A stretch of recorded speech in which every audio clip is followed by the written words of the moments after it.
you want to call Let's just introduce you really quick. We're here with Therapy Jeff. Jeff Gunther spells his own name wrong, but a great therapist. I'm a really good therapist. Can't spell his name. I can't Great spell therapist. my name. I've told my family that we need to change our last name to like the correct spelling. Yeah. And they're crazy about it. Really? They're Nazis about it. Really? Yeah, about their names. He's German, also Jewish.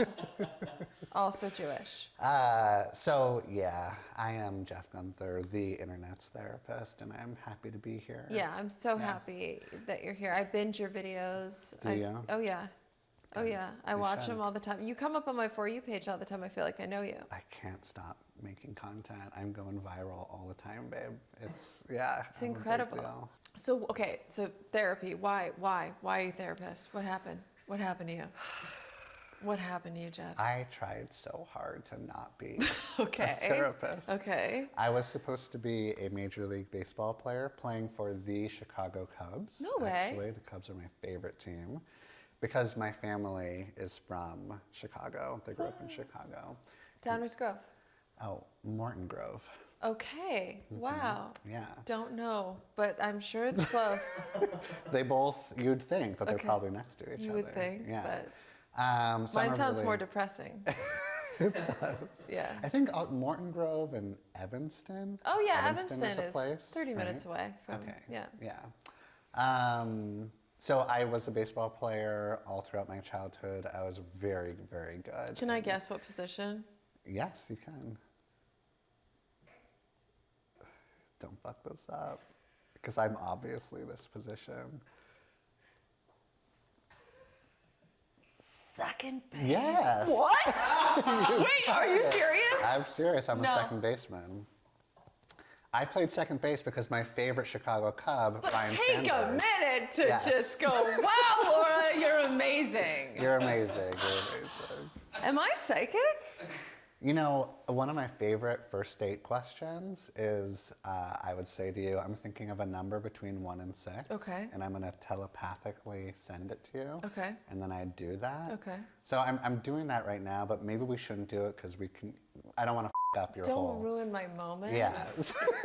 But I'm going to go with 4. Yes. Oh my God! Wait, I'm really? not f***ing around. Seriously? Yes, second base What? and 4. 4 is No, always the number no. that I choose. Yeah. Come on. What? All right, you got to stop right there. We Are can't. you just like lying No, to me? I'm not lying. Is this how you keep your patients? You're just like, Yes. uh-huh. Yes, I ask my You're clients to guess right. the number, and then they're healed. They're Right, just right, that's right. that's Yeah, it. yeah, They're yeah, as yeah, excited as you are. Wait, okay, and they're okay. fine. Wow, this is great. Wait, so okay, baseball player, I was second going to be base. a baseball player. I was playing second base. I was amazing at defense, and I was a good little hitter. Okay. And then I decided that I was going to be kind of like punk rock. Okay. And so I graduated high school in '99. So this was in the late '90s. Okay. And I decided to like paint my nails black, probably like this f***ing cool guy over here does. He's wearing an Emo's Not Dead Definitely Chris. sweatshirt. Chris was in a punk band, right? Yeah. Yeah. Oh yeah, I'm sure he was. Mm-hmm. So I started like painting my nails and bleaching my hair, and I looked very punk rock. And the coach decided that I would have to make a choice. Do I have nail polish and bleach blonde hair or pink hair, or do I play baseball and get rid of that shit? Yeah. And I was so punk rock that I was like, you and this, and I walked off the field. So punk. Right.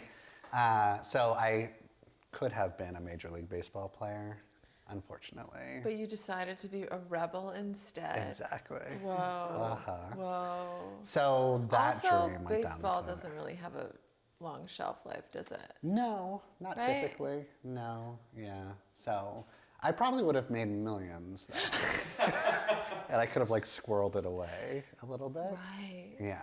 Okay. My dad got me into baseball. My mom is a therapist. Do you regret saying no? A part of me regrets Yeah. saying no, because that was my identity. Like I was Whoa. playing baseball for, 13 or 14 years by then. And Wow. I'm sure I wouldn't have actually become a real baseball player, but I really enjoyed doing that. So I do regret that I said no, although I'm fine with like the direction that my life took after that. But it felt like a real sliding doors moment. Really interesting. Yet, if it was your identity or if it was your path, you probably wouldn't have chosen nail polish over it, right? I looked really good in nail. And it was the first time like I was just a nerd. Yeah. Like I had like so much social anxiety when I was a kid, and then when I started to like dress like a punk rock, and I had this nail polish, all the girls in school were like, "Do my nails, babe." So that was like the first time that I got attention from girls. So it wasn't just like, "Do you want baseball or nail polish?" It was like, "Do you want baseball or do you want to have sex?" Wow. Is what it felt like. Okay. I made the right choice. So you chose sex. Okay, that makes sense. Yeah. That's like the driving force. Yes. Well, so a lot of your content is very much, well, it's all like mostly relationship, sex. I think that's why I love it so much. There's just something so compelling about love and the philosophy behind it. Why that? Why is that your... Why is that? Yeah. Well, so I went to college and I was like playing around with like majoring in like animation or computer science, or I wanted to be like a video game developer or something techie. Okay. But that's really boring. Just, Okay. like, and all like it's a sausage party as well. Like it's just a bunch of dudes trying to make their apps or whatever. What was an apps back then? It was whatever it was before. You don't apps. want to be around a bunch of dudes. No, I was still trying to get laid. Okay. Yeah. Okay. So then after I decided to not like go down this like techie path, I decided that I was going to become a preschool teacher and get my degree in child development. Wow. I was the only boy in all of the child development major, so I was like, score. But then I actually like really started to become interested in being a preschool teacher. So I worked at a preschool for a year. Whoa. And that was not as fun as I thought it was going to be. I thought it was going to be disgusting. like...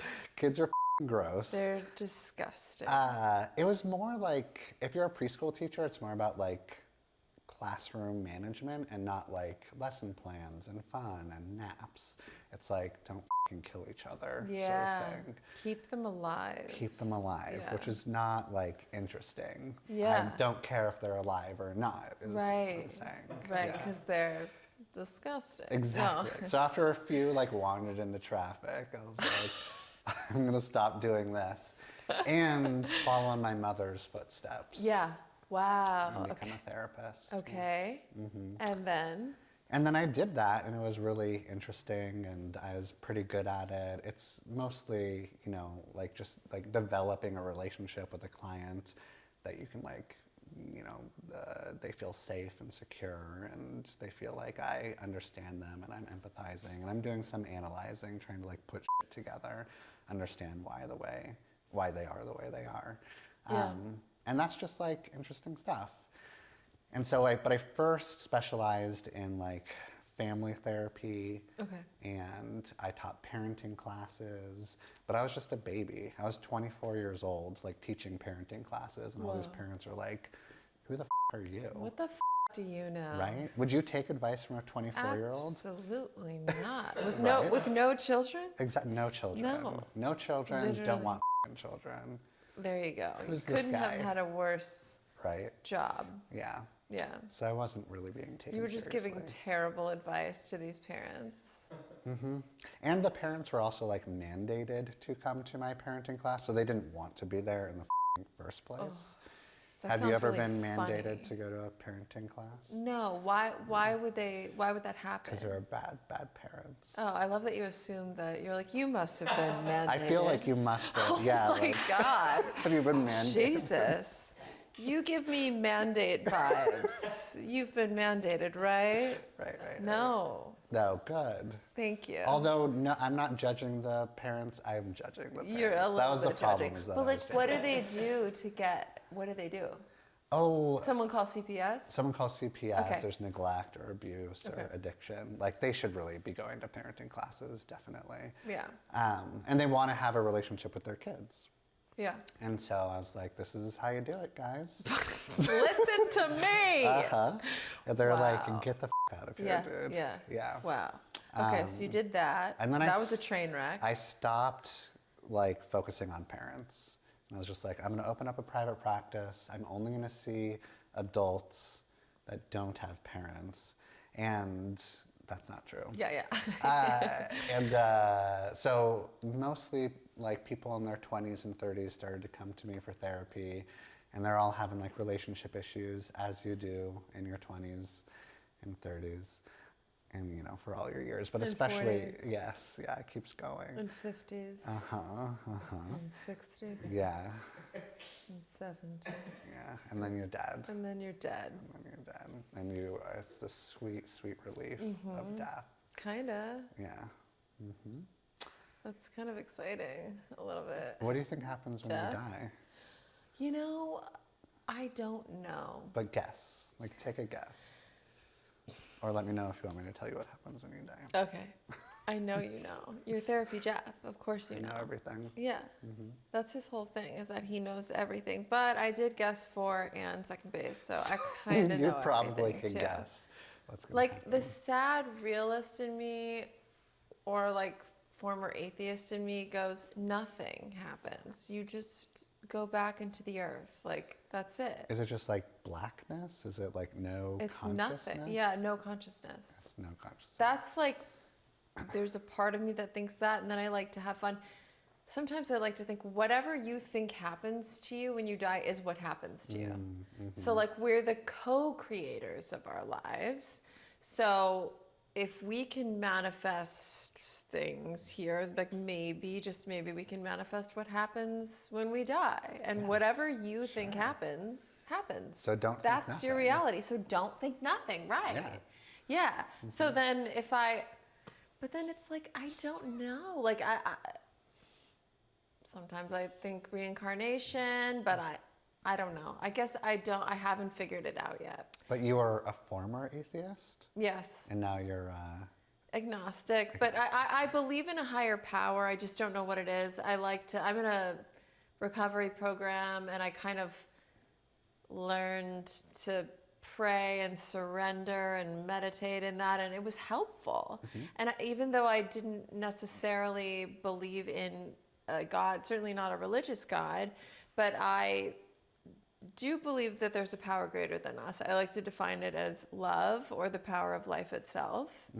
And I prayed to that. So I don't really know. I don't think you're kind of meant to know exactly what God is, right? Are you? Are we? Are we meant to know? If we were meant to know, we would know. God is within us What is all. God to you? God is... well, I'm not an atheist. I'm probably more agnostic. Are we samesies? I think we are, but I choose to believe in like a very fun spirit world. Okay, Where you okay, can just okay. like do whatever the you want, manifest whatever you want. This whenever is you when you want. die? When you die. Okay, okay, You die, you go to spirit world. You're Oh, hanging tell me. out. Pitch me on this after death, because maybe I'll come to yours. You should. Okay. Are you inviting me? I'm inviting everybody Everybody? except for that guy. Let's be careful. Everybody? Only the good people Okay, that I determine are good. Okay, so Yes. tell me about your spirit So world. you die. Okay. You're dead. Just like that. And the first thing you do is you do like a life review with a spirit guide. And it's not like a judgy, this is what you did wrong life review. It's like, let's go through your life and check it out together. And you laugh and laugh and think about like all the lessons that maybe you were trying to learn and maybe avoiding or actually did learn. And then after like your little life review, which is filled with compassion and empathy, because the human experience is just like bonkers and Yes. horrible, Yeah. then you just kind of get to chill. And you get to like hang out with all the souls that maybe were here on Earth that you wanted to hang out with, or the ones that you wanted to meet. You Is get there to like, guacamole? it's all made out of guacamole. Okay. Okay. Yes. And then if you want to like come back down to Earth, if you want to reincarnate, you could. I don't know why you would. Or you can go to like a different universe or realm or planet. Like, it's up to you. You can decide. You can decide. Yes. And the point is to like keep on maybe learning lessons, understanding who you really are, to get closer to your godly Are you source. still in this form? No, I mean, you're not in the physical form. What are you in? Are you just consciousness? Yeah, you're just consciousness sort of floating around. I imagine that you could like be in this form if you felt like it, but you can be in whatever form you want to be in. So it's just, you're just creating this. You're just creating But this. do you believe that that's what happens? Well, I don't know what the happens, but So that sounds so cute. And so like it comes from like reading about like people that have had near-death experiences or hypnotizing people into their past lives or between lives or talking to psychics or mediums. They all have some like general same story about what spirit world is like. So I'll go ahead and believe that. Sounds great. Kind of cool. It's whatever you believe. And Whatever you those who believe in heaven and hell, and if you've sinned, you're going to hell, like, maybe they are. Maybe they are. It's like that movie with Robin Williams, What Dreams May Come. Do you remember that? I don't think It was a weird movie. What was that, basically? It was basically you die and you go to wherever you believe you're going to go. I see. That's the movie. Okay. Spoiler alert. Ooh, I'm going to come to your spirit world. You should hang out. But yeah, because I've never really gone like, this is what happens, because I've always, I don't know, how can I know? But why not use my imagination and come up with something wonderful? And Yeah, it gives me comfort thinking that that's what's going to happen, and we'll see if I'm right. Okay, I'm stealing your You should. spirit world. Okay, well, Why I'm just are we coming. talking about what happened? Death. Oh, I asked you. What do you Because think we were like, oh no, here's why. Are you ADHD? Yes, you are. Okay, so Undiagnosed ADHD, yeah. the conversation flow, I can just feel it. Yeah. I can just, wait, how do we get here? But it's just so natural. I know. But so you were talking about how you started a practice, and a lot of people in their 20s and 30s would come in and talk about relationships and their relationship struggles, because that's what you do in your 20s and your 30s and your 40s and your 50s and your 60s and your 70s and your 80s, and then we die. And what do you think happens when you die? Very good. Yeah. I started to talk, like to specialize in relationship issues. Yeah. Because my clients were talking about it nonstop. Why is that? Because love is the most potent drug, the most addictive, potent drug in the world. It's so strong. Yeah. Oh my God, we're addicted to it totally. And the dopamine hits and the oxytocin that goes off in our brain. You had that brain guy on. What's his name? Dr. Amen. Yes, yes, Yeah. yes. He knows all about that. Yeah. So okay, but why is that? Like, why is everyone so obsessed around romantic love? I would say specifically. I mean, it depends who you ask, I guess. But like, well, I think a lot of people will be like, that's what it's all about, right? Like being connected to somebody, being like really intimately, emotionally connected to somebody. That's how we like learn about ourselves. It's the greatest teacher, like being in relationships, because it's like mirror is held up against us. But also like, Wow, yes. you can, it's, you know, when we're born into the world, like we literally can't survive unless we have like a parent or caregiver taking care of us. So we have to like attach to somebody, an adult preferably, that's going to make sure that we are, you know, have shelter and food and make it through the day. Wow. So it's this, here's like this nice little blueprint of like, we are going to attach to somebody, like fall in love with our parents in order to feel like we can survive and get through our days. And then we sort of like continue to replicate that throughout our whole lives. Which is a problem. Which is a problem typically, because we don't usually have like the best, most healthy relationships with our parents. Even if our parents are like amazing and doing all the good stuff, we can still have some unhealthy attachments that form because of it. Would you say that most people have, because there's what is it? It's anxious attachment, avoidant, and secure? Yeah, and then there's a secret fourth one. Is that the like, what is it, disorganized? What is That's it. It's disorganized. Is it? You're right. And that's like a nice combo, nice hybrid of the two? Of the anxious and the avoidant. So let's explain to them what these attachment styles are and where they come from. Yeah, I mean, typically... In 1 minute, go. attachment styles come from your parents typically, but also is in our DNA too a little bit. There's a debate there of where exactly it comes from. But there's an anxious attachment style where it's just like, I'm insecure, I'm needy, give me reassurance. Oh, is this going to end? There's the avoidant attachment style. It's just like, back off, babe. I don't want to talk about emotions. You're coming on way too strong. Can we just chill? Give me some space. And there's the secure attachment style, which is boring. There's no TV shows or movies ever written about a secure attachment style because nobody cares about you. And then there's the disorganized attachment style, which is just like, be close, get the away from me. I trust you. I'll never trust you again. It's a roller coaster. Wow. Those are the attachment styles. I love that you define secure as just boring. I thought you were going to be like, that's the goal. That's what you need to be. No, you're boring if you're securely attached. I don't think I've ever met a fully securely attached person. Come on.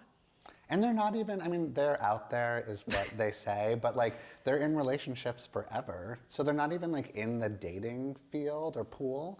So we're not meeting them very much. It's mostly like anxious and avoidance that are out there doing their best. What? Okay, I'm going to pretend like I didn't just ask you this. What are you? Oh, good question. What an original question. Thank you. So I think I started out as anxiously attached. Why? Because of my mother. Okay. So typically if you have an anxious attachment, and my dad, let's not blame the dad. Yeah. Usually if you're anxiously attached, you are given some sort of like, or you experience the love that you were given when you were a kid as like sporadic and inconsistent. So if you grew up with an addict mother like me, then you're like, okay, is she high? Is she cool? Like what's going on? You're like hyper vigilant about like reading somebody's feelings or energy to know like if you're gonna get love or care or attention or something. And so maybe like the parents are neglectful because they're just like parents, or maybe they're working 3 jobs, give them a break, or maybe they have like addiction issues and they're trying to work through it. But there's some sort of like inconsistency, or maybe you have a sibling, an older sibling, who takes up all the goddamn like space in the room or wants to be a movie star. My sibling. So there's reasons why you might not get the attention that you feel like you deserve. Yeah. And that was my experience when I grew up. And when I started dating in my teenage years and into my 20s, I was just like, I could not get enough reassurance. And I felt so insecure, and I was like, I knew they're gonna leave me. So I was just trying to get all the validation I could get. And that was really hard and annoying for me and also the person I was dating. Went to a lot of therapy. Do you find that you attracted avoidant people? Yeah, because we the anxious and the avoidant so perfectly affirm each other's narratives. So if you're anxious, you're like, I'm too much. And the avoidant is like, you're too much, babe. Yeah. And if you're avoidant, you're like, I'm never enough. I'm always failing my person, not showing up enough. The anxious is like, yes, you are. Yeah. What the is wrong with you? Wow. And so our psyches are always wanting to reaffirm the narratives, even if that doesn't serve us. Oh my gosh. So we find ourselves in these stupid patterns. Wow. Okay. So string of anxious, avoidant, you being the anxious relationships. Mm-hmm. Then you went to a bunch of therapy and then I was cured. you were cured. And I became one of those now you're a boring, securely attached person. Yeah, you can just count on me, I guess. Although, hold on. Okay. I can be avoidant sometimes. Oh, fun. Yeah. Tell me. So I've Tell me how you suffer. Now I've sort of experienced this thing of I typically attract an anxious person, and I'm on the other end where I'm just I think an anxious attachment is really hot. Wait, same. Really? Yeah. Yeah. Big time. Yeah. It's drama and passion, and the sex is amazing. And the 7 good morning texts. Oh God, yes, and the good night. Yes, all the emojis. So many emojis. Yes, yes. They love emojis. The anxious. They do. The anxiously attached are the glue of a relationship. So you can kind of chill a little bit when like you're with someone who is anxiously attached. It feels so safe and secure because they're not going to let it. You ever done anxious on anxious? I have done that. How has that worked out for you? Honestly, like I would say the person I'm seeing now, we both skew more anxious. We have moments of secure where it, a couple hours in the last 6 months where I felt secure. No, but I would say like, no, I like it because I was in my past relationship, it was definitely more avoidant. I was anxious, he was avoidant. And although like that reaffirmed the narrative, that's painful. Yeah. Because you're not getting your needs met.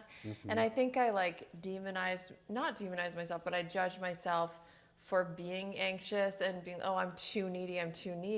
And then I read that book Attached and I was like, oh, I can just ask for what I need. It's actually not, I'm not doing anything wrong because maybe I need a little bit more reassurance than the average person. Like sometimes I need that and that's okay. That's okay. It's actually okay. That's okay. And so when you find someone who's willing to give that to you and willingly wants to give that to you and then also needs it, but I like giving it because I'm anxious. So I like affirming that. So I don't know, it weirdly works. Is that weird?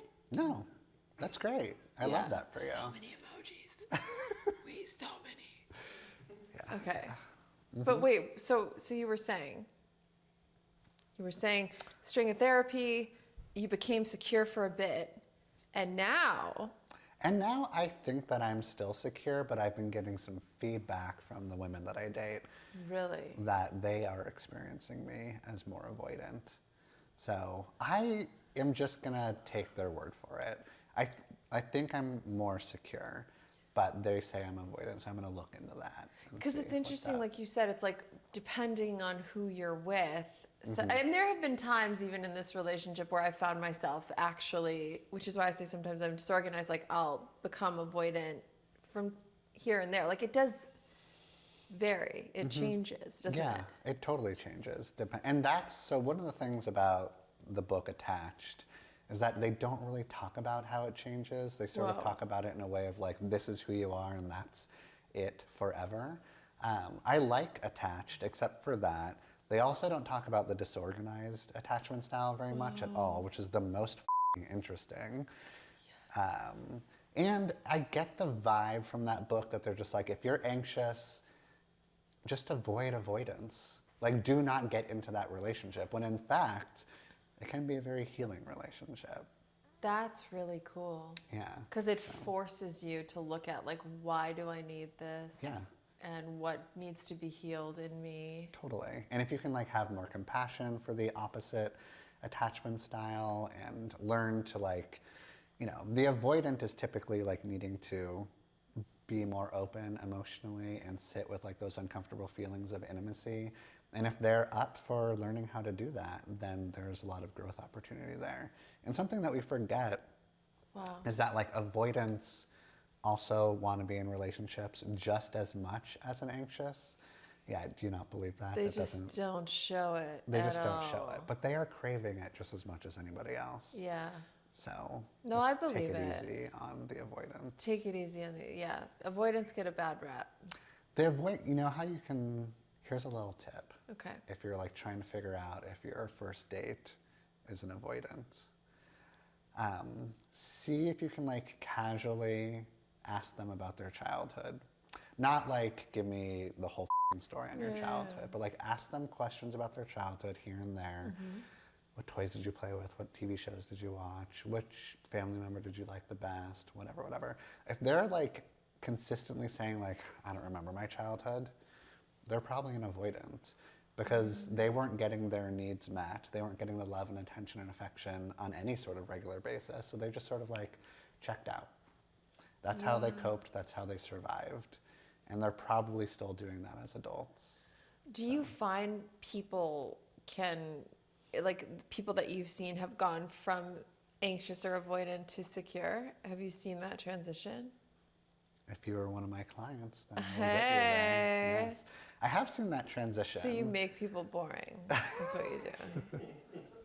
They want to be boring. Right. The thing is that like eventually you have to make this choice of do you want a relationship that is chaotic and passionate, or one that is harmonious and relaxed? And eventually, a lot of people are trying to get to like the harmonious, balanced relationship, which is pretty boring. Yeah, eventually. Eventually.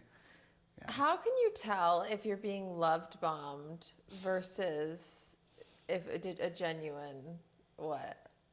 What? I don't know. You don't know? I mean, well, first of all, like there's different kinds of like love bombs. So you could be getting love bombed in like a very manipulative way. Right. By somebody who's trying to take advantage of you and have control over you and with you and make you like really attached to them. So they're just like, telling you how amazing you are, how hot you are. They're coming on like really strong. They're like taking you on fun, sexy adventures, whatever. And that is like addictive, like we've talked about, that like feeling of love can be really addictive. And those people that are purposely trying to manipulate you into like falling in love with you.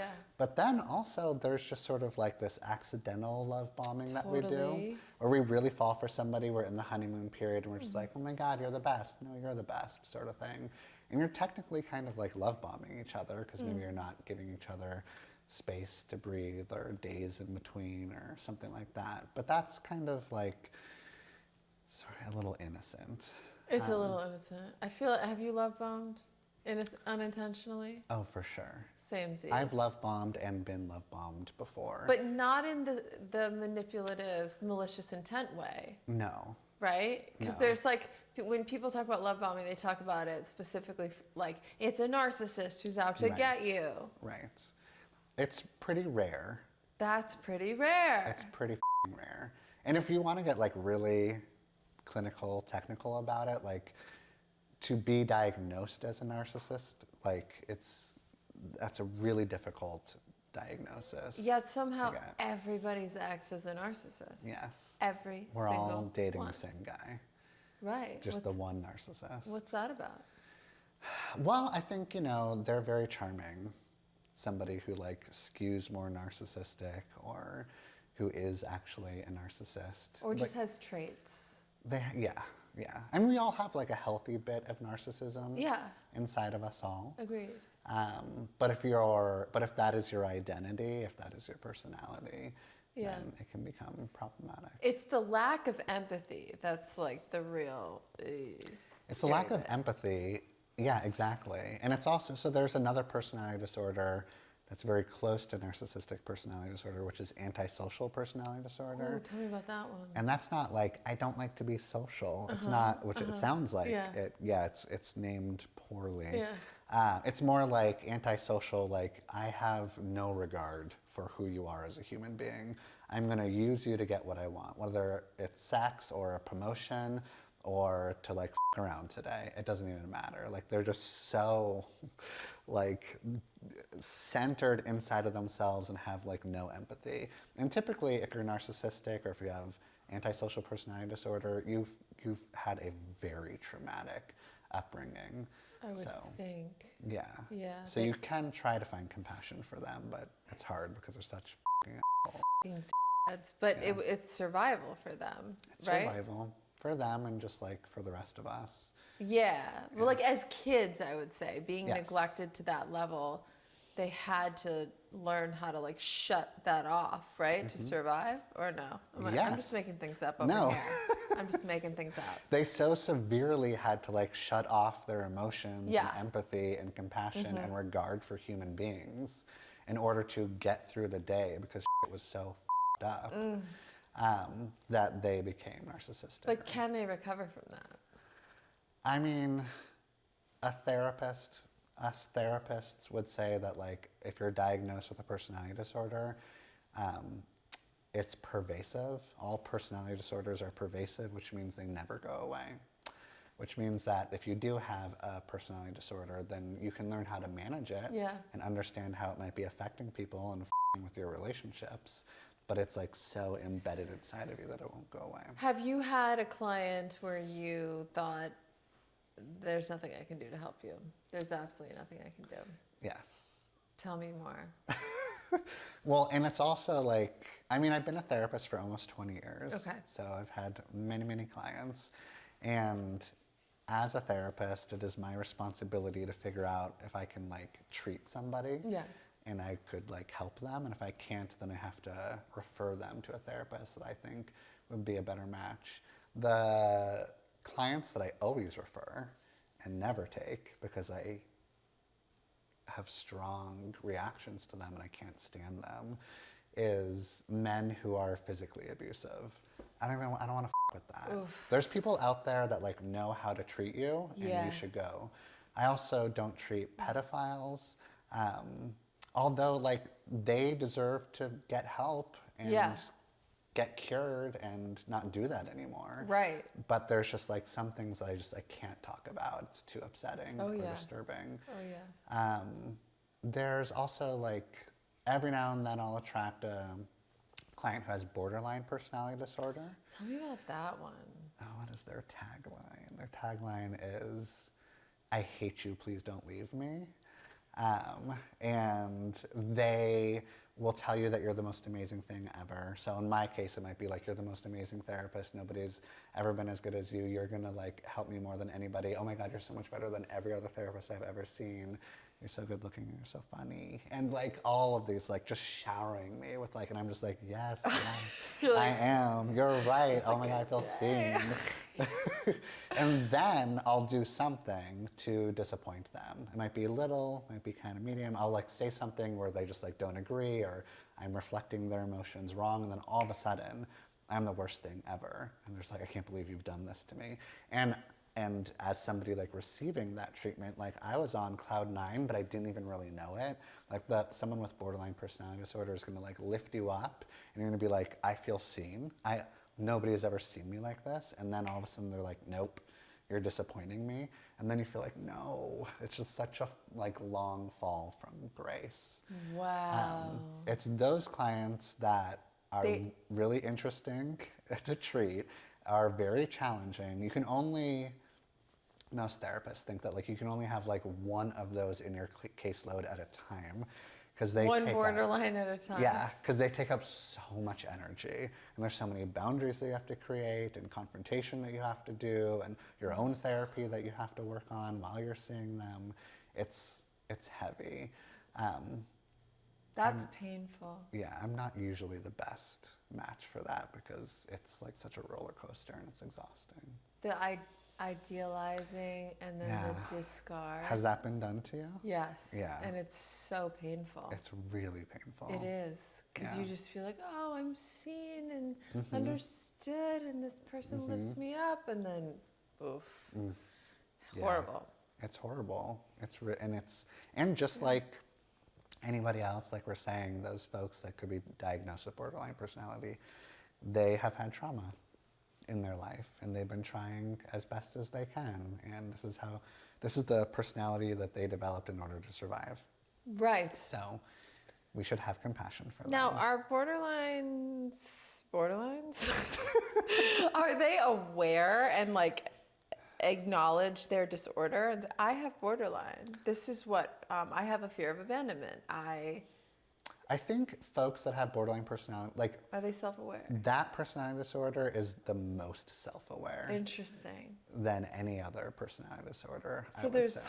hope. There is hope, and they don't like what they're doing. They're feeling the roller coaster maybe even more than we're feeling the roller coaster. Whoa. So they want to get off that ride, and they have to be aware of like how their brain works, how their attachment operates, and what they do in those relationships. Whereas a true narcissist doesn't believe narcissism is a thing. Have you noticed that or no? They're never coming into therapy. There's nothing wrong with them. Right. No. That's hilarious. It's rare that you'll ever find a narcissist, unless they're like wife or partner is like dragging them in to therapy, and then they're like, yeah, let's go. I'm gonna show you that I'm smarter than you. I'm gonna like get the power in this room. I'm just like, ugh, this is so dumb. I hate this. So, yeah. But the borderline folks, they do go to therapy voluntarily. Like they're not having a good time, and they so badly want a relationship, and they're just like, what the do I need to do here?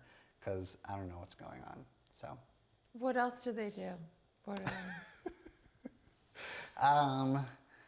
They're,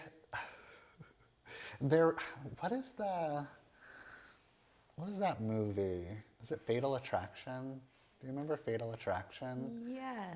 Vaguely. Is that a 90s movie? Yeah, where she like stabs the dude in the beginning? Is that that movie? I think that might be based on like an extreme version of someone with borderline personality. Don't quote me on this. Okay, so they get leave that on the podcast. They get a bit stabby. Yeah, they get a little stabby. They do lots of stabs. Okay. They love emojis.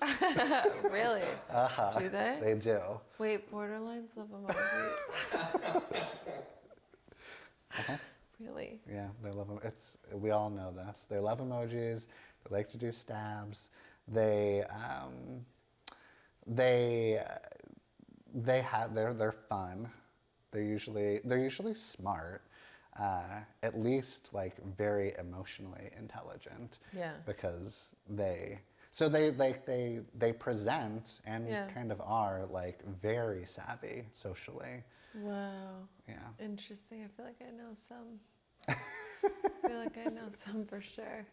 Which, like, fine. The only thing that scares me is the, like, lifting you up and then attacking. That's the, like, I know. danger bit.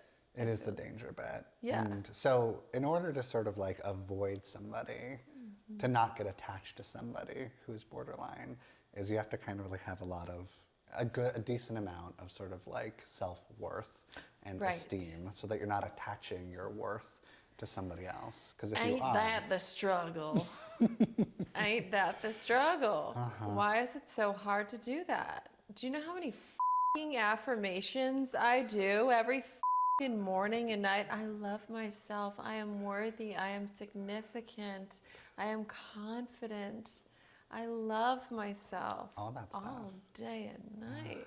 And still. Is it not working? Is it not It does. like, getting into your bones? It does. It's just I have moments where I have this deep need to be like loved and seen by someone romantically, I would say. Yes. Because that's the thing too, this obsession with romantic love. Like I can see how it's maybe not so healthy and that there are so many different other forms of love, platonic love, family love, like there's community, like going to my 12-step groups, like all that stuff is so valuable and fulfilling, yet nothing feels as powerful as like the romantic love or as intoxicating. Yeah, I mean, part of it also is like Hollywood and Disney and all the movies and how they sensationalize.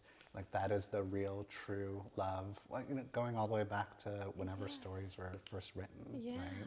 And then also we're just like these humans with the need to procreate. Or there's evolutionary. Just like put my thing in a hole. Like that's just. Yeah, you want to. Right. So yeah. We're just designed to. Exactly. So there's. Is it as simple as that? That's mainly it. Yeah. Why are there these are my questions. Why are there so many dysfunctional relationships? Why? Our parents? Yeah, I would love to blame parents, but we can also blame like school. Like school doesn't teach you how to be in a healthy relationship, right? They teach you a whole bunch of other shit that you forget. Yes. And if there were classes on like communication, emotional intimacy, emotional intelligence, so we're not like trained in a good way and our parents or families or communities are not talking about it as much as they should be. And that's why like a lot of my content is seen by a ton of people, because it's just like the shit I talk about is basic relationship skills that not a lot of people already know about. So we're kind of like yearning for it. Absolutely. It's not, yeah. I found your stuff so helpful and informative. I'm very helpful. You are, and modest. You know, I'm is doing the- God's work. Yeah. In a modest way. Yeah, like the humility is just And I'm really like good to look at. that and, too. You know, like yeah, it just doesn't hurt. It makes the session that much better. exactly. Okay, questions to ask someone before committing. Do you want to do this? Do you want to commit? Do you No, wanna- don't ask that. No. Questions to ask before committing. I feel like that's a good question. So like if you are asking someone to commit, ask them, like really ask them, check in with themselves. Like, do you want to commit to me? Okay. Because I feel like a lot of times people just say yes just because they're being asked. They're not actually being like really thoughtful about it. Okay. Does it feel like this is the natural next step of the relationship? Is somebody forcing it? One of the questions that I get like so often, and maybe you can answer it for me, is let's say you're dating somebody and you're like, let's define this relationship. I want to be exclusive, just you and me, babe. And they're like, not yet. I'm not quite there. The question I get is, how long do you wait? Okay, well, how long have they been in this relationship? 3 months. Okay, 3 months. I guess it just depends on the individual, right? But I would say for me, How long do you wait? I probably would start seeing other people at that point. Okay, so you're not going to dump them, or you are No. going to? No, but you're going to be Maybe- like, cool, I'm going on other dates. Yeah, We'll still hang out. yeah. And I don't even mean like hooking up with other people necessarily, because that would confuse the hell out of me personally. Like yes. I'm not good at that. You're not good at hooking up with people. No, not if I'm not exclusive with them. casually, No, okay. because I get attached and I know that about myself. What if you go to like a huge orgy? Which Okay. is like everyone I'm is just doing banging it. everyone. It's just like stuff is going into holes and you're not Yeah. really like talking. Lots of and- holes. Yeah. Are you going to get attached to everybody in that orgy? Whoa! Wow. Probably not. So maybe this So- is a story I'm telling myself. Are Exactly. you telling me to be a little whore? I was saying if somebody's like, if you're like, let's be exclusive, and they say no, then you're like, cool, I'm hanging out at the orgy until you're ready to go. Yeah. Problem solved. Basically, yeah. Yeah. But I would see other people, because if Okay. they're not ready, then But you're gonna see other people like starting tomorrow. Like you're not gonna hang out for at least a week to see if they come around. well, You're what do not they gonna- say again? What do they say? I say I think we should be exclusive, and they say what? I'm not ready. I'm not quite there yet. Why aren't you there yet?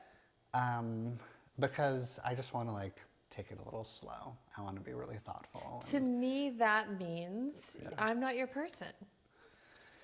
Yeah. Okay. That's, Good answer. That's what that means to me. Yeah. But that could be my, like, trauma or like whatever, my anxious Sure. attachment. Exactly. It could be that. Like, I would feel insecure if they said that probably. And then I would think, okay, well, let me just meet some other people. Right. That's how you would manage your insecurity. Yes. Yes. Yes. That is one way to do it. Uh-huh.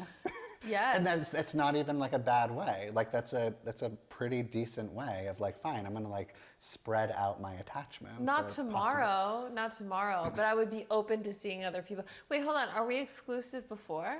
No, you're not there yet. Okay, we've never been. You've never been. It's the first conversation. You're like, hey, let's be exclusive. Okay. They're like, no, not quite yet. Okay, I see. That means you're activating your dating apps. You're like getting back out there if they say And no. it's funny because you're asking someone who's literally, I've never been on a dating app. I mean, I was married for 11 years, got divorced, separated last year and going through divorce. So it's so weird coming out of the divorce and seeing this whole new world. I did that. It's wild. It is So like wild. I've not participated in that really.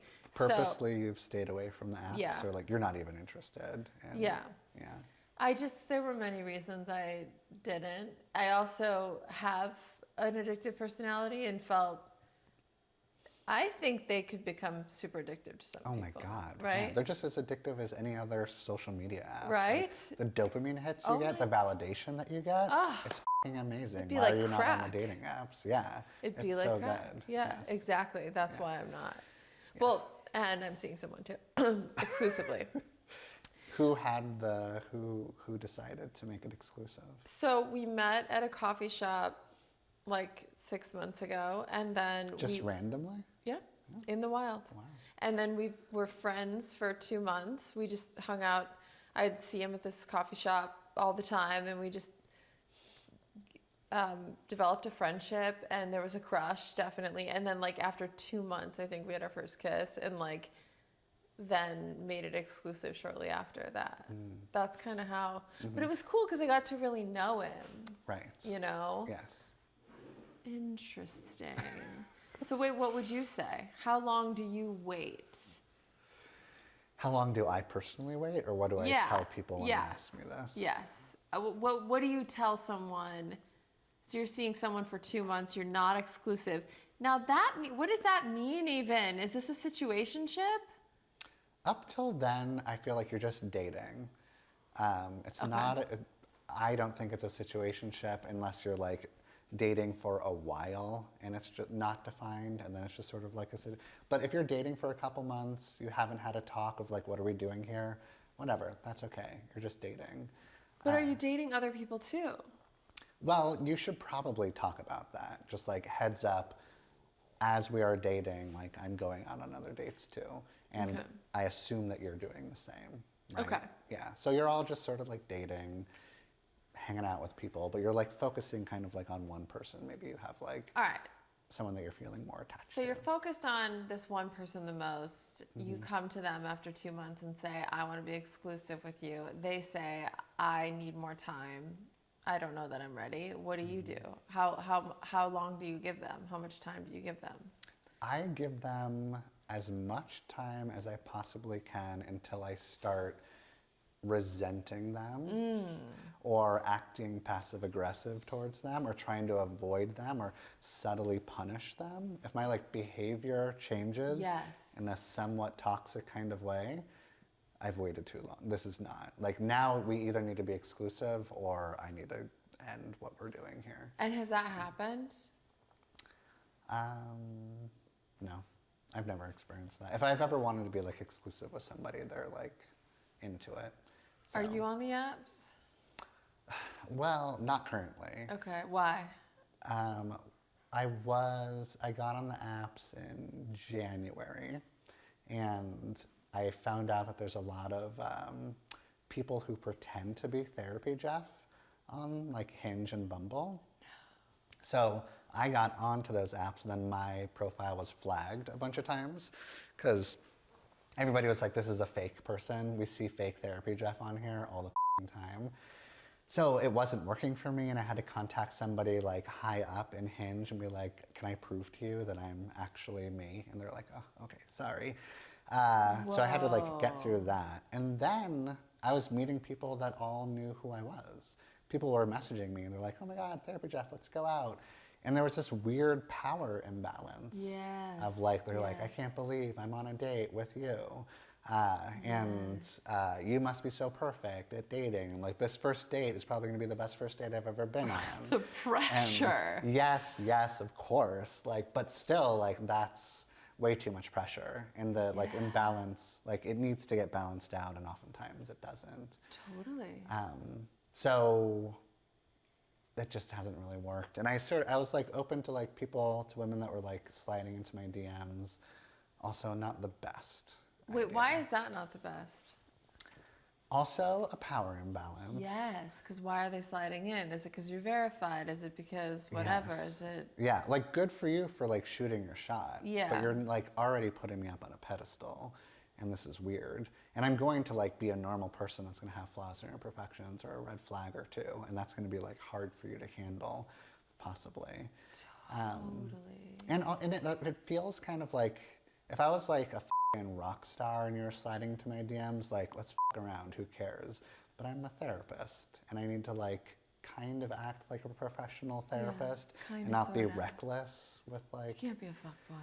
I can't be a fuckboy. You can't be a fuckboy I can't be a fuckboy. therapist. But it's like, It's in being there. a fuckboy is in my soul. Right. But I can't be a fuckboy. I get that from you. Yeah. The untapped fuckboy vibe. I get it. I see that. But you have it under control because you're a therapist. I'm trying to have it under control. Yeah. I need to. And It's hard. probably tempting too because of this like newer fame because you're probably getting approached more, Yeah. right? That's just inevitable. So it's like temptation. So much temptation. So I have shut down the apps. I am not responding to spicy little DMs. And I'm just gonna like try to meet somebody at the coffee shop, just like you. The coffee, I'm telling you, the coffee shop. He said, I like your sweater. Oh yeah, that was the Thanks. line. I like your I sweater. like your sweater. And did you know that he wanted to like when he said that? Kinda. Yeah. I could sense that. Yeah, it was a cute sweater though. Oh, okay, I good. gotta say, the sweater was on point, but very cute. But So wait, yeah. have you ever been on the apps? Were you ever Never. on like OkCupid or No, never. Match or Craigslist personalized? Literally never. I was like, no, I was in relationships and then I met Steven, my ex, when I was 23, almost 24. Got engaged within 6 months of dating. We got engaged and we were married in a year. And that was 11 years. And then we separated last year. And yeah, and I think I wasn't really ready. I know we've both taken different paths as far as dating, and he's on his road and I'm on mine. But like Who's on the better road?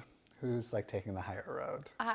hard to say. I mean, he's a man, a straight man, like who's, I don't know. Like you said, there's a lot of spicy DMs and like Sure. temptation, and so he's having a good time. Like, great. I hope so. You know, and that's cool. And I'm weirdly like, cool, tell me what happened. Like, it's so funny how we can like be friends and talk about this. I never thought that we'd come to this, but it's kind of cool. I love that. We're friends, we're co-parents, we're, you know, he knows about the guy I'm seeing, I know about his girl, and it's been good recently. It took a bit to get there, Sure. obviously.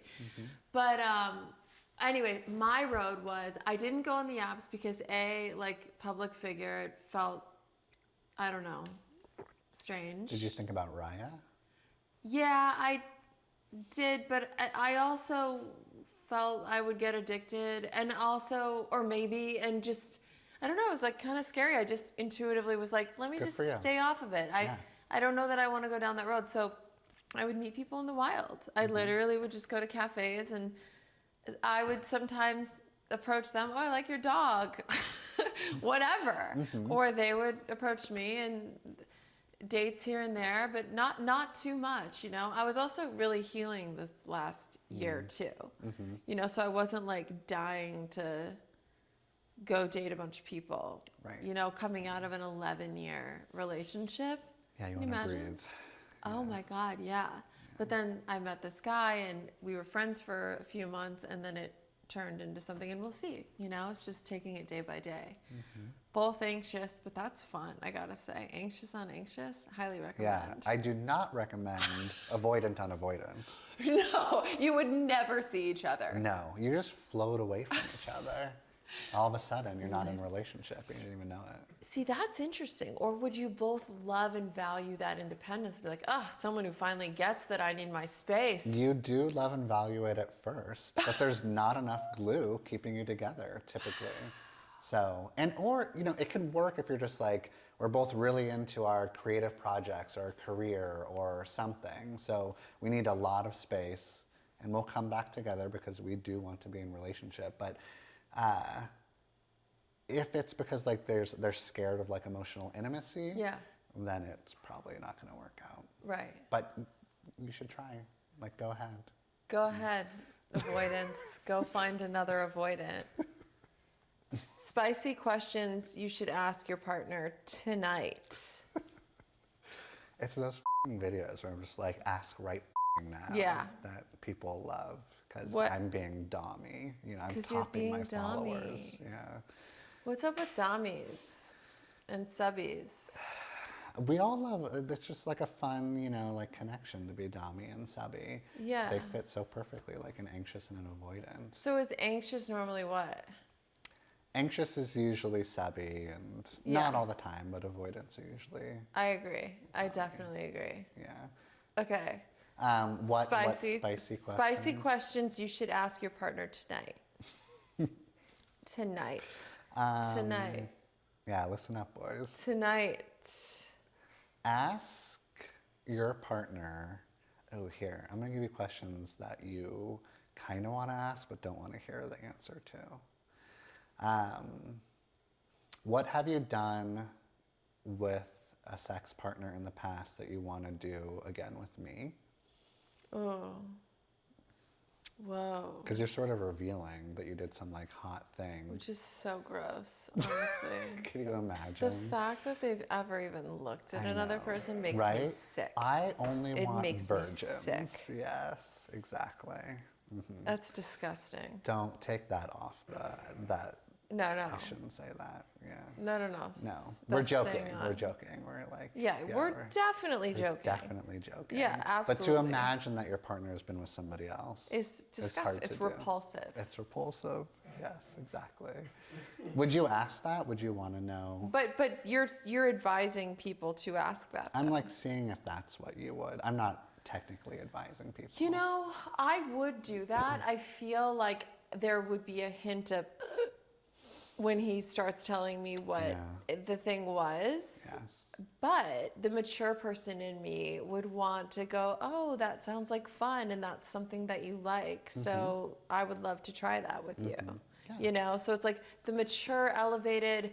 When I have self-esteem, love for myself, I feel secure within myself, asking things like that doesn't shake me.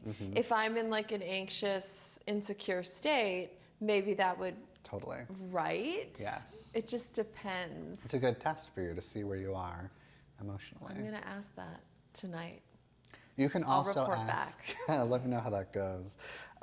You can also ask, what's a fantasy that you've always kept to yourself that you want to tell me and maybe do together? Love that. Love that one. Yeah. Or you can just simply be like, tell me all the things that you like that I do to your body. Tell me what you think my like best move is on you. You can say like, you can ask, what are the most attractive things about me when you're having sex? What are the things you want me to say when we're having sex?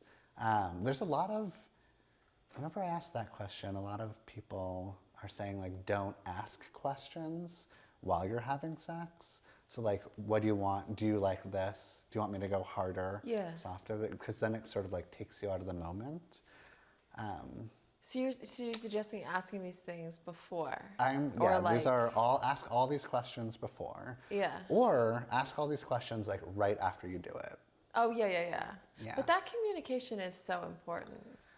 The communication after sex. Yeah, after sex or even before, like just asking questions and talking, because I feel like a lot of couples don't really. No. They're just like, this is it. And if they're unsatisfied, well, that's it, because it's like this taboo topic, or they don't want to hurt the other one's feelings or whatever. There's just so many reasons why we don't communicate. Totally. Or there's shame attached to what your kink might be or whatever the thing is. Yes. Ask them like, what kind of aftercare do you want when we're done? I think that most dudes are pretty bad at aftercare. Do you know who Dan Savage is? No. He's a queer sex and relationship advice columnist. He's up in Seattle. He's been doing that for like 30 years. And he's talked about how there's this like thing, this like hormone or something that goes off in men right after they have an orgasm, where they're just like, cool, I'm f***ing done. Like, I'm so not interested in talking about sex or cuddling you or being connected at all. So let's just like go fucking eat or get up and get out of here. Wow. While like a woman typically is just like, let's connect. I feel really intimately close to you. Stay with me. So it's just like the guy we're not like programmed to do that. And I'm not saying this to like give any dude an excuse. You can like push against that and still like cuddle your babe. Yeah. But it's a thing that happens to men, and it's unfortunate. Do you identify with that? Yes, I am so bad at aftercare. Wow. It's like after you're done, you're just like, do. You want to pass out or go eat or whatever. Yeah, I want to get up and go. That's so interesting. I've noticed that shift sometimes. It is really interesting, but women don't have that as much, I would say. Yeah. No, they don't. Yeah. What was God thinking? I don't know what God was thinking. Some cruel He's just joke? like, I want to like with you He's all. like, I know. Yeah. Okay. Some questions to ask your partner to create healing relationships. Hopefully, like everybody will deliberately try to get into a healing relationship. So we all come from relationships where we develop these sort of like unhealthy patterns, or we date the same person over and over again. We're replicating like these unmet needs that developed in our childhood. And then we are like, as we're dating and having some like not so great experiences, sometimes we expect that we're going to continue to have those experiences. So then we're like projecting onto our new partner that like, you are going to disappoint me just like I've been disappointed by everybody else in my life, right? Yes. So first step is to be aware of like how you think you're going to be let down. And then to talk to your partner about like, so I have abandonment issues, or I can easily get, I have like a bad temperament when you're late, or because I feel like you don't care about me. Or so like identify like what it is, how you're typically let down, tell your partner this, and then hopefully your partner can be like, what can I do to give you a corrective experience? You think I'm gonna abandon you when we get into a fight? I'm gonna show you purposely that we can get into a fight and I still love you and I'm still here for you. Or if I need like 10 That's minutes. so hot. Yeah. So is there like, are there relationship patterns in your life that you would want to change with your new guy? Can you think of any? You know, I would say that we have pretty effective communication. Sometimes I think we both wrestle with a fear of abandonment here and there, and I will tell him that I can reassure you whenever you need me to. There you go. That's a healing relationship. Yeah, and I feel that he does the same for me. And I feel like it's a safe space to express like these insecurities that I normally had a lot of shame around, or I didn't feel safe expressing them. Now I do. So this is a new, That's the way to do it. kind of mind-blowing experience. That's great. Of course it's not perfect. There's things, you know, but like I can be a psychopath. No, not a psychopath, no. But just, you know, relationships can be very triggering. It's wild how they can just trigger. Yeah, especially those romantic relationships. Yes. So triggering. Oh my God. And you're like, who am I right now? I know, right? Yes. Yes. It's the worst. And then your instinct sometimes is to like be anxious, or sometimes it's to run, or tell yourself a horror story. Yes, exactly. And what you need to be doing typically is to like stay in that moment of whether you need to like run or like fight or flight or freeze or whatever, and try to identify with like the need that's coming up and express it in a vulnerable way. So that your partner can be like, I get it. Let me try to meet that need. Wow. But typically we're just like, you react to it in a way where you're just like, F you, what the f is going on here? You're gonna leave me like everybody else. And then they are going to react really defensively because they're feeling attacked by you, and then it's a whole thing. Wow. Rather than just like taking a breath and just being vulnerable and expressing whatever it is in a loving way. Like, why is that so hard sometimes? Because it feels like you're totally exposed. Yes. You could be really hurt. Yes. And so you're taking a really big chance. So you might as well like stay in your defenses and fight them off or run the away, because then you're protected. You're not close anymore, and the relationship might not survive because of it. Wow. But then you're just like, it, I'm right, these guys suck, I'm gonna do whatever I'm gonna do. You know, like, Yeah. so there's like there's a strength to it. It feels like there's like strength to it, but really, like, you have to be actually strong to like be vulnerable and Yes. expose yourself. And Wow. yeah. Wow, wow, wow. Okay. Silly but serious questions to ask before defining a relationship. Yeah, I can't remember those questions, but that was a really viral hit for Yeah. some reason. And I think that's like why some of my videos can kind of go viral, because I'm trying to bring some sort of humor into it, because this Yeah. is all f***ing silly bull.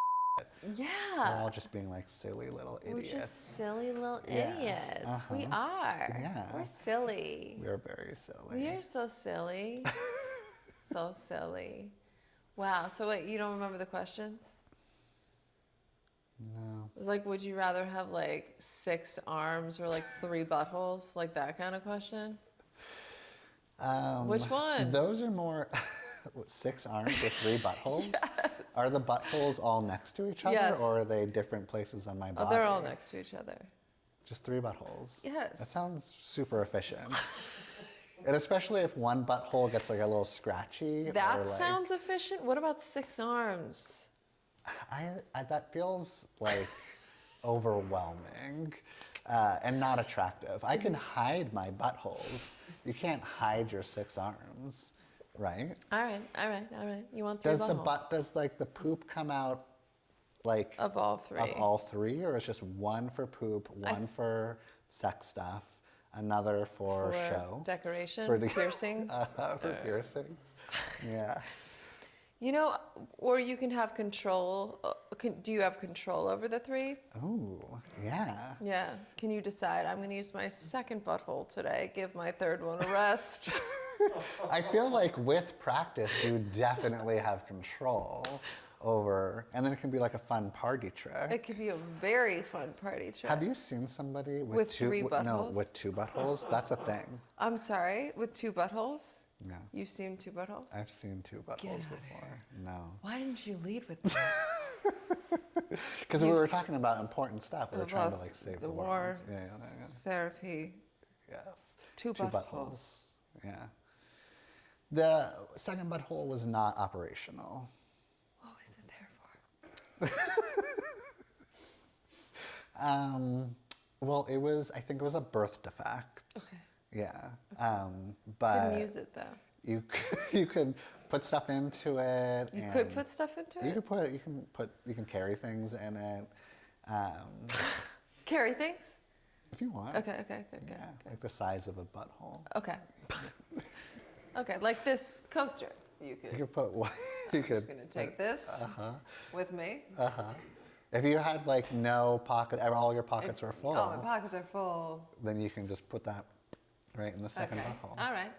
Or I suppose anybody can put that in their 1st butthole. In if their they first really- butthole, yeah. Yeah. But you could have 2 coasters. Yeah. This particular man or woman A woman. Yes. with 2 buttholes. With 2 buttholes. When did you discover that? Like at what age was I?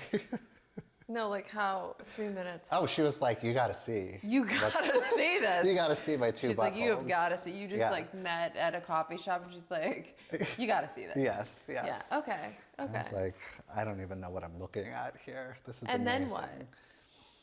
I was like, Amazing. thumbs up. Wow. That's incredible. Yeah. And we'll end with that. Thank you so much for joining me.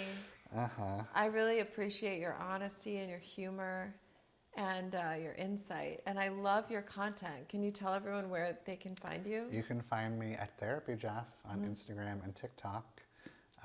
Make sure you like and comment and Yes. engage. And engage. It's super informative and fun. And I swear, there's just been times where I've had such anxiety around relationships, and you just calm me and make me feel like I'm okay exactly as I am, and you just give me incredibly helpful tips on how to navigate. So thank you for what you're doing. Thank you for following me. Yeah, I'm happy Yeah. to be here. This was fun. Yay! Wait. Yeah.